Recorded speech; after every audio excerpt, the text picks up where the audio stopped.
Preview. आसंता 4 तारिख आरंभ हो एक लघुचाप आ लघुचाप बात्यार रूप नहीं पारे बोली पाणीपाग विभाग पक्षर जारी है सूचना। तेज आसुवा लघुचापर प्रभाव ओडिशार केउ जिला मानकर पड़िबो कौन रही अपडेट जहाँ आम जाना ता पूर्व वीडियो को लाइक करूँ सब्सक्राइब करनथिले एबे सब्सक्राइब करी पाखर थिबा घंटी चिन्ह को दबाई दिंतु।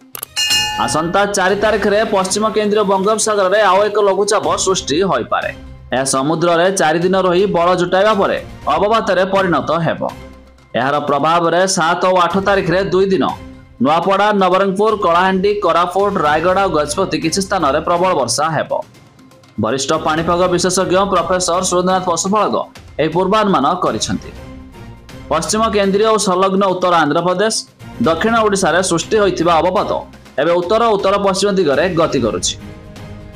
अवपात प्रभाव रे विजयवाड़ा हैदराबाद और सोलापुर रे प्रबल वर्षा होई पारे बोली डॉक्टर पशुपालक कहिसेंति।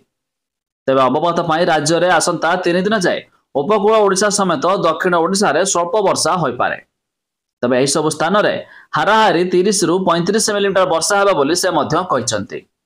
तेज आसंता सप्ताह जाए पश्चिम केंद्रीय और उत्तर ओडिशार विक्षिप्त वर्षा संभावना अछि। उपकूल रे 30 रु 35 मिलीमीटर वर्षा होई पारे बोली डॉक्टर पशुपालक आकलन करिसेंति। तेबे आपण मानकर केउ जिला ता निहाती कमेंट करी जणाइबे। तेबे आसंता 4 तारिख रे आसीबाक जाउछ एक लघुचाप।